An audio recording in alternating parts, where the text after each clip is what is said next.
Welcome students, how are you.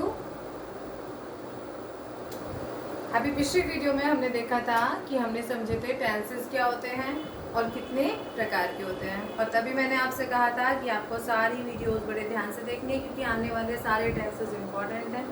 12 tense हमारे होते हैं, टोटल टेंस हमारे 12 हैं। और अब हम एक एक करके सारे टेंसेस का डिस्क्रिप्शन स्टार्ट करेंगे, पूरा वर्णन, उनकी पहचान, उनके नियम, ठीक है, और how to make the sentences according to tense. इसलिए आप सबसे रिक्वेस्ट है, जिन्होंने अभी तक चैनल सब्सक्राइब नहीं किया है आप कर दीजिए, क्योंकि अब जितनी भी वीडियोस आएंगी वो सारी आपकी मोस्ट इम्पोर्टेंट वीडियोस आएंगी, जिससे कि आपका पूरा बेस इंग्लिश लैंग्वेज का क्लियर हो जाएगा। So thank you and keep watching, start the videos. हमने जब टेंस पढ़ा था तब हमने पढ़ा था कि हमारे टेंसेस टोटल 12 होते हैं, जिसमें हमने सबसे पहला टेंस अपना पढ़ा था प्रेजेंट इंडेफिनिट। बच्चे बहुत कंफ्यूज रहते हैं टेंसेस में, और क्योंकि समझ नहीं पाते इसलिए इंग्लिश ग्रामर क्लियर नहीं हो पाती। और जब इंग्लिश ग्रामर क्लियर नहीं होती तो हम इंग्लिश को ना पढ़ सकते हैं ठीक से, ना समझ सकते हैं और ना ही लिख सकते हैं। और बोलना तो फिर दूर की बात है, क्योंकि इन सब चीज़ों के लिए प्रैक्टिस होना बहुत ज़रूरी है। इसलिए नियम को समझिए। प्रेजेंट इंडेफिनिट टेंस, इसको हम सिंपल प्रेजेंट भी बोलते हैं। Simple present, simple present. मैंने आपको लास्ट वीडियो में पहचान बताई थी। प्रेजेंट टेंस की पहचान होती है जिसमें है, हूँ, हो आता है। लेकिन प्रेजेंट इंडेफिनिट क्या होता है? देखिए, इसमें हैबिट्स, हैबिचुअल जो सेंटेंसेस होते हैं, हैबिचुअल सेंटेंसेस, यानी कि आदत वाले वाक्य, यानी कि जिसमें करता, यानी कि सब्जेक्ट जिस काम को बार बार करता ही है, साल में करता है, दिन में करता है, हफ्ते में करता है, यानी कि जो कि उसकी हैबिट में है, इसमें वो सेंटेंसेस आते हैं। पहचान, सबसे पहले हमें इसकी पहचान करनी बहुत ज़रूरी है। पहचान कैसे पहचानेंगे हम कि जो सेंटेंस हमें दिया हुआ है वो सिंपल प्रेजेंट है? कैसे पहचानेंगे? पहचान होती है कि वाक्य के लास्ट में, वाक्य के अंत में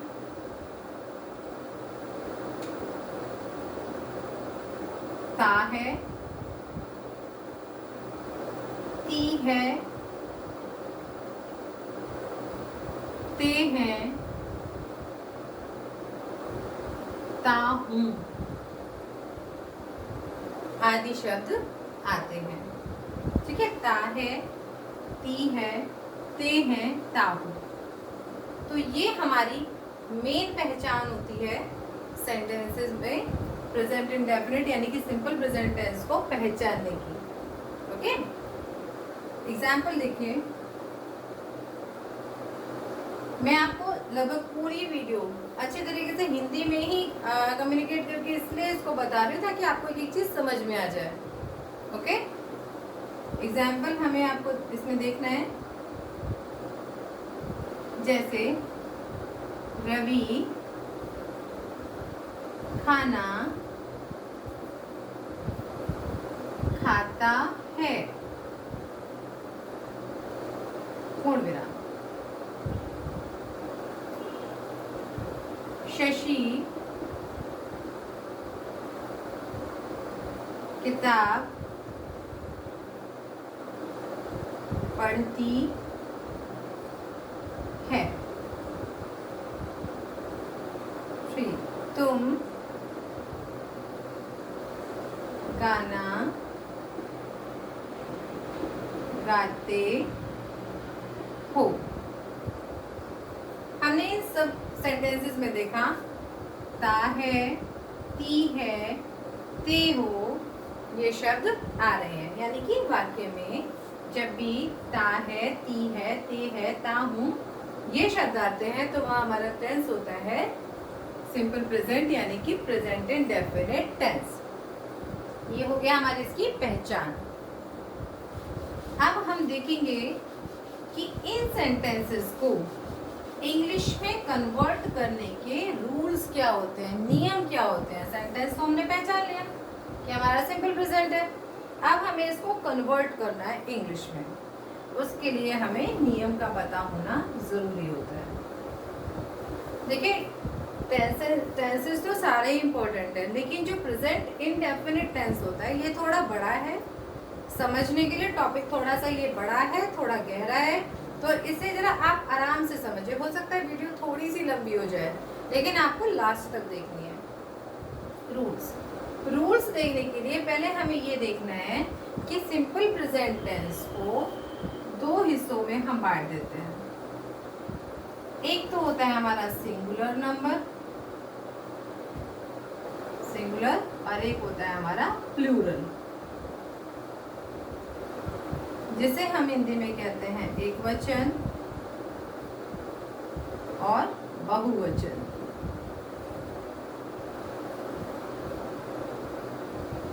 ओके, एकवचन और बहुवचन। इसमें इन दोनों को समझना इसलिए जरूरी है क्योंकि इनके हिसाब से इसमें नियम बदल जाते हैं। जैसे मान लो कोई आपका एक वचन वाला सेंटेंस है, सिंगुलर नंबर वाला आपका सेंटेंस है, तो उसका जो आपके रूल्स होते हैं वो होता है आपका सब्जेक्ट प्लस वर्ब। वर्ब मैंने आपको सब्जेक्ट वर्ब ये सब मैं आपको पहले ही अपनी पुरानी वीडियोस में समझा चुकी हूँ। अगर आपने नहीं देखा है तो प्लीज पुरानी वीडियोस को देख लीजिए, जिसमें आपको सब्जेक्ट वर्ब क्लियर हो जाए। प्लस वर्ब की फर्स्ट फॉर्म, वर्ब की आपको ये देखना है वर्ब की फर्स्ट फॉर्म। वर्ब की फर्स्ट फॉर्म में आपको लगाना है एस या ईएस। सब्जेक्ट प्लस वर्ब की फर्स्ट फॉर्म में एस या ईएस प्लस ऑब्जेक्ट। आगे आपका जो भी अगर सेंटेंस में कुछ दिया हुआ है, अदरवाइज जाके लास्ट में फुल स्टॉप। अब हम आ जाएंगे प्लूरल नंबर पे। रूल इसमें लगभग सेम ही होता है, लेकिन अंतर यहाँ होता है कि इसमें आपका सब्जेक्ट आता है, सब्जेक्ट के बाद वर्ब की फर्स्ट फॉर्म आती है, फर्स्ट फॉर्म। इसमें एस या ईएस नहीं आता। ये हमें इसमें ध्यान देना है कि सिंगुलर नंबर में वर्ब की फर्स्ट फॉर्म में एस या ईएस लगता है, और प्लूरल नंबर में वर्ब की फर्स्ट फॉर्म अकेली आती है, उसमें एस या ईएस नहीं लगता, प्लस ऑब्जेक्ट, और लास्ट में आपका फुल स्टॉप। जैसे रवि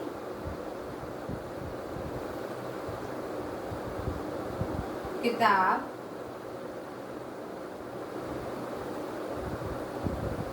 पढ़ता है। और हम यहाँ लिख लेते हैं बहुवचन। एक वचन कौन होता है? एक वचन वो होता है जब सब्जेक्ट हमारा अकेला होता है, एक होता है सब्जेक्ट, तो वह हमारा एक वचन होता है। बहुवचन जहाँ पे कार्य को करने वाला यानी कि सब्जेक्ट हमारे एक से ज्यादा होते हैं, वहाँ हमारा बहुवचन होता है। जैसे यहाँ किताब पढ़ने वाला रवि अकेला है, और यहाँ पर हम किताब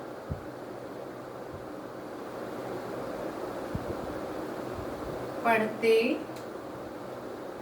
हैं। अब आपको ये देखना है ध्यान से, यहाँ तो रवि किताब पढ़ता है और वहां पर हम किताब पढ़ते हैं, तो सिंगुलर नंबर प्लूरल नंबर इनका अंतर हमें समझना है। सिंगुलर नंबर का हमने सबसे पहले कहा था सब्जेक्ट आएगा, तो सब्जेक्ट है हमारा रवि।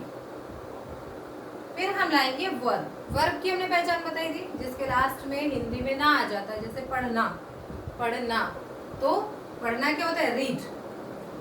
अब हमने नियम जो मेन देखा था उसमें हमने देखा था कि वर्ब की फर्स्ट फॉर्म में एस या ईएस लगाना है। यदि पहले से ही वर्ब में पीछे ई आया हुआ है तो एस लग जाएगा, वरना तो रीड्स, रवि रीड्स। फिर उसके बाद हमने वर्ब की फर्स्ट फॉर्म ली, फर्स्ट फॉर्म में एस लगाया, और उसके बाद हम ऑब्जेक्ट लाएंगे। क्या पढ़ता है रवि? किताब पढ़ता है। रवि रीड्स अ बुक, और फिर हमारा full stop. Ravi reads a book, हमने यहाँ पे एस लगाया है, जो कि हमने यहाँ पे देखा था वर्ब की फर्स्ट फॉर्म के साथ आपको एस या ईएस लगाना है। अब आ जाए, हम किताब पढ़ते हैं। हम यानी कि एक से ज़्यादा होगा, एक से ज़्यादा को मिला के मुझे, तुम्हें, सबको मिला के हमें क्या बनेगा, हम। तो यहाँ एक से ज़्यादा हो गए। एक से ज़्यादा जो होता है हमारा बहुवचन होता है। बहुवचन में हम वर्ब की फर्स्ट फॉर्म लाते हैं सब्जेक्ट के बाद। किताब कौन पढ़ रहा है, हम। हमको क्या कहते हैं, वी। पढ़ना, रीड। इंपॉर्टेंट है ये देखना कि हमने यहाँ लगाया था वर्ब की फर्स्ट फॉर्म, ऐसे एस इसमें नहीं आएगा। We read book, we read book, या वी रीड द बुक।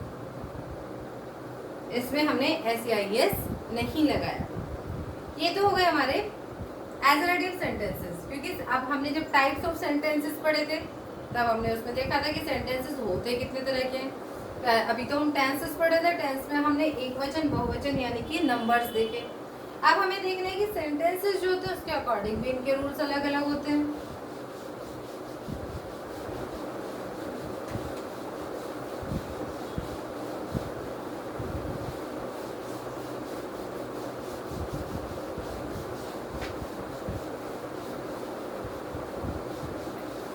देखिए,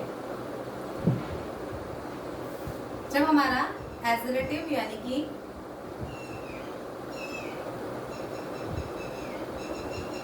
सेंटेंस हमने पढ़े थे, एजरेटिव हो गए आपके, नेगेटिव हो गए आपके,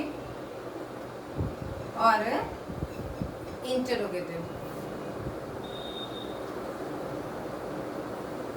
अब हम इनके अकॉर्डिंग रूल्स देखेंगे इसके। बार बार आपसे कह रही हूँ कि यही टेंस थोड़ा लंबा है, तो थोड़ा सा आप शांत होकर इसे देखिए, समझिए। शांत होकर थोड़ा समझने के लिए आपको थोड़ा धैर्य रखना पड़ेगा इसमें, ठीक है।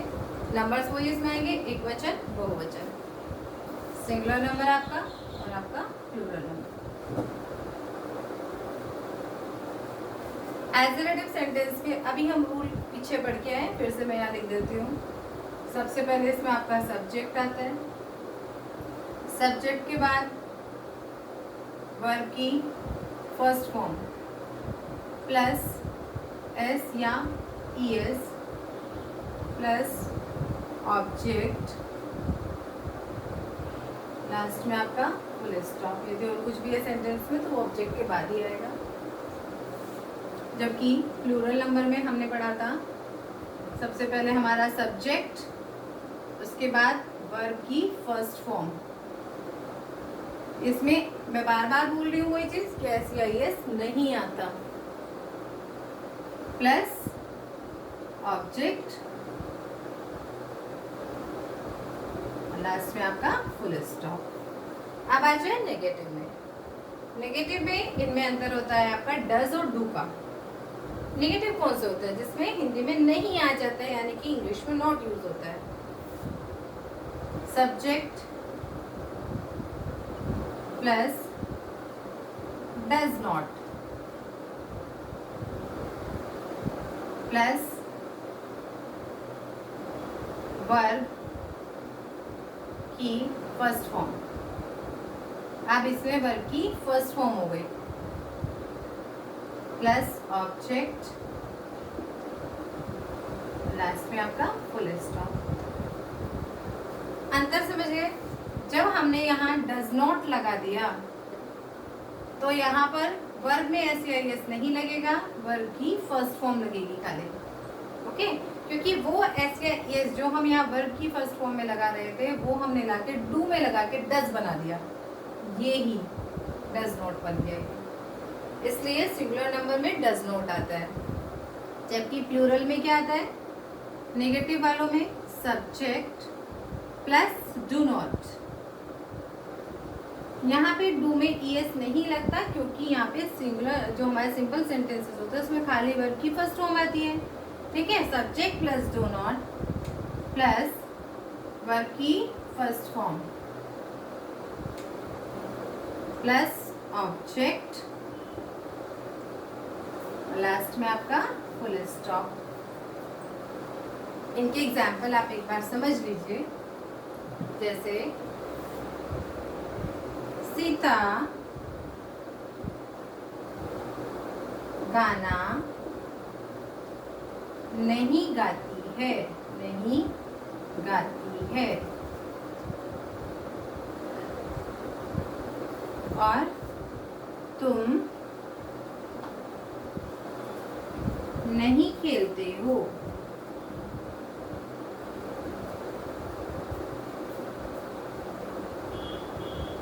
जब हमने पहचान देखी थी तो हमने पहचान देखी थी इसमें ती है, ते हो, यानी कि ती है, ते होता है, ता हूँ, जो भी चीज आते हैं ये होते हैं हमारे प्रेजेंट इंडेफिनिट।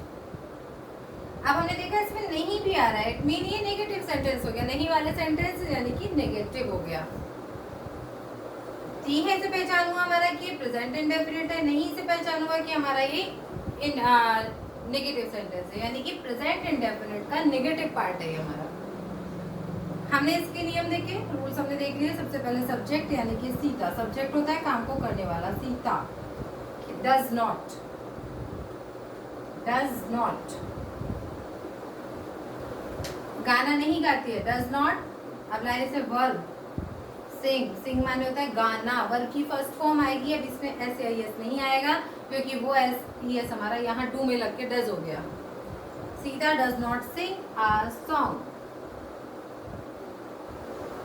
ध्यान रहे इसमें है के लिए इज एम आर यूज नहीं होता, ध्यान से, ठीक है। प्रेजेंट इंडेफिनिट टेंस में है के लिए, हो के लिए, हूँ के लिए उनकी हेल्पिंग वर्ब नहीं आती, इज एम आर नहीं आता, ये सब इसमें डू डज में या वर्ब की फर्स्ट फॉर्म में ही इंक्लूड हो जाता है। तुम नहीं खेलते हो, पहचान, ते हो यानी कि सिंपल प्रेजेंट हो गया, नहीं यानी कि नेगेटिव हो गया। सिंपल प्रेजेंट इंडेफिनिट का नेगेटिव पार्ट हो गया ये, और ये प्लूरल नंबर है तो यू डू नॉट,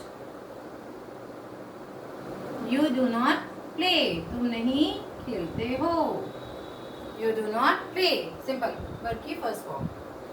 और तुम गाना नहीं गाते हो, you do not sing a song, जिसे हम डू नॉट या डोंट कुछ भी हम इसे बोल सकते हो। अब हमारा तीसरा टाइप है इसमें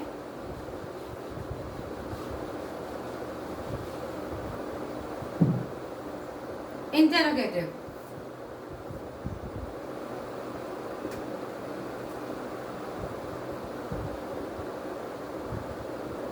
इंटरोगेटिव सेंटेंस हमारे कौन से होते हैं? ये होते हैं हमारे प्रश्न पूछने वाले, जिसको हम कहते हैं प्रश्नवाचक, प्रश्नवाचक। सिंपल प्रेजेंट टेंस की जो हेल्पिंग वर्ब होती हैं ये हमारे डू और डज होती हैं, ये हमें ध्यान रखना है। सिंपल प्रेजेंट टेंस की हेल्पिंग वर्ब डू और डज होती हैं, इनको हमें ध्यान रखना है। जहाँ भी हेल्पिंग वर्ब का नाम आता है सिंपल प्रेजेंट की आप पहचान कर लेते हो तो वहाँ डू और डज यूज होगा, निगेटिव में और इंट्रोगेटिव में। सिंपल टेंस में नहीं होगा, एजरेटिव में नहीं होगा।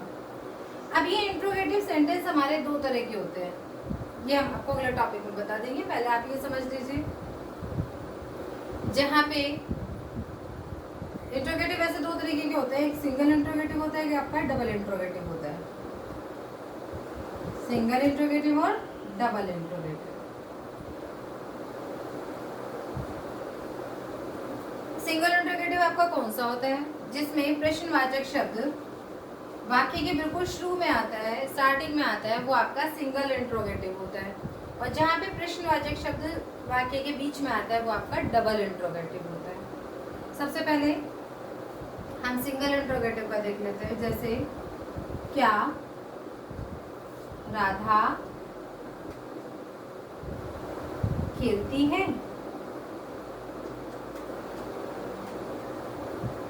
प्रश्नवाचक, क्वेश्चन मार्क। या क्या तुम खेलते हो?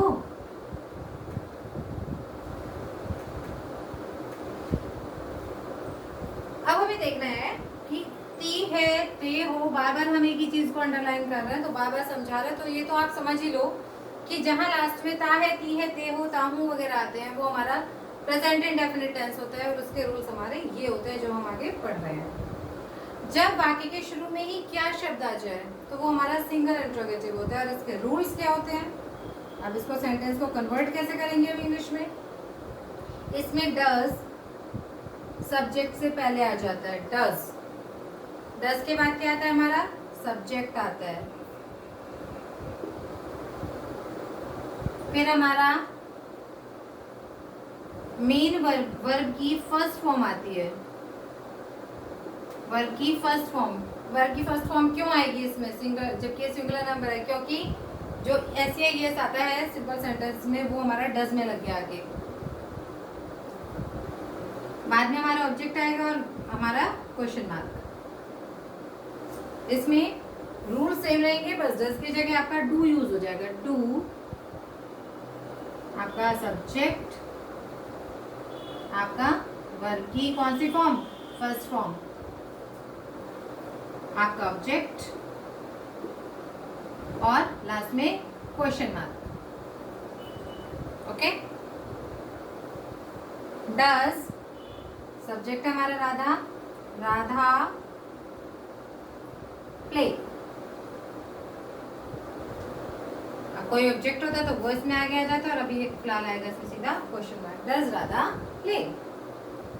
क्या तुम खेलते हो? Do you play? Okay, do you play. एक हमारे डबल इंट्रोगेटिव होते हैं, कोई वीडियो ज्यादा लंबा हो जाए, चलिए उसको नेक्स्ट टॉपिक में देखते हैं। तो फिलहाल हमने इसके रूल्स पढ़े, एजरेटिव सेंटेंसेस के, नेगेटिव के, इंट्रोगेटिव के। सबसे पहले हमने टेंस की पहचान करी कि प्रेजेंट इंडेफिनिट यानी कि सिंपल प्रेजेंट टेंस को हम पहचानेंगे कैसे? जहां वाक्य के अंत में ता है, ती है, ती हो, ताहू आता है, यानी कि एक हमारे सब्जेक्ट की हैबिट आती है, आदत आती है, वहाँ हमारा सिंपल प्रेजेंट टेंस होता है, यानी कि प्रेजेंट इंडेफिनिट टेंस होता है। और इसके हमारे रूल्स होते हैं एजरेटिव सेंटेंस में यानी कि सिंगुलर नंबर और प्लूरल नंबर। इसको हम एक वचन और बहुवचन दो में बांट देते हैं।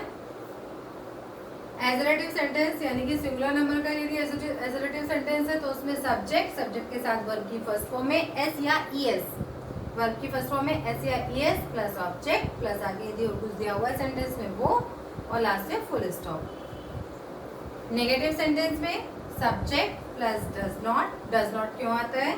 क्योंकि इसके बाद सीधा वर्ब की फर्स्ट फॉर्म आती है, एस या एस नहीं आता, क्योंकि एस या एस आके हमारा टू में लग जाता है, इसलिए सिंगुलर नंबर में डज आता है, डज नॉट आता है। फर्स्ट फॉर्म प्लस ऑब्जेक्ट और लास्ट में हमारा फुल स्टॉप। इंट्रोगेटिव सेंटेंस दो तरह के होता है, सिंगल इंट्रोगेटिव और डबल इंट्रोगेटिव। सिंगल इंट्रोगेटिव में वो होते हैं जिसमें कि क्या यानी कि प्रश्नवाचक शब्द वाक्य के शुरू में आ जाता है, बिल्कुल। उसमें सबसे पहले डज आएगा, डू या डज, डू आएगा प्लूरल नंबर में, डज आएगा सिंगुलर नंबर में। Does plus subject plus verb की फर्स्ट फॉर्म, बीच में अगर कोई वाक्य में अदर वर्ड दे रखा है तो उसकी इंग्लिश आएगी, और फिर क्वेश्चन मार्क। यहाँ से इसमें बस अंतर ये होता है कि सिंगुलर नंबर में एस या ईएस यूज होता है एक वचन में, एक वचन यानी कि जब करता है, यानी कि सब्जेक्ट एक हो काम को करने वाला, और प्लूरल नंबर वो होता है जहाँ पे सब्जेक्ट हमारे एक से ज्यादा होते हैं, जैसे तुम, हम, वो सब, ये सब। और जिसमें हाँ एक चीज हमें इम्पोर्टेंट ध्यान रखनी है कि इसमें आई जो होता है, आई को प्लूरल नंबर की वर्ब माना जाता है, आई को प्लूरल नंबर की वर्ब दी जाती है, यानी कि आई के साथ भी फर्स्ट फॉर्म का यूज होता है, डू का यूज होता है, डज का यूज नहीं होता है, ऐसे यस आई के साथ नहीं आते। ओके, जैसे इसको हम इतने में ही समझ लेते हैं, आई को प्लूरल नंबर में यूज करते हैं। मैं खेलता हूँ, वैसे तो हमें पता है कि मैं एक वचन हूँ, मैं एक वचन होता है, मैं अकेली तो लेकिन फिर भी इसके साथ जो हम वर्ब लगाते हैं वो प्लूरल नंबर भी लगाते हैं। आई प्ले, मैं खेलता हूँ, आई प्ले। मैं नहीं खेलता हूँ, आई डू नॉट प्ले। इसको हम डू नॉट या डोंट भी बोल सकते हैं, आई डोंट प्ले। क्या मैं खेलता हूँ, do I play, question mark. Okay, तो ये इसमें इम्पोर्टेंट था आई को देखना, क्योंकि आई को कहीं बच्चे एक वचन ना समझ बैठे, एक वचन तो होता है लेकिन एक वचन के ऊपर न लगा दे, उससे क्या होगा, हमारा सेंटेंस गलत हो जाएगा।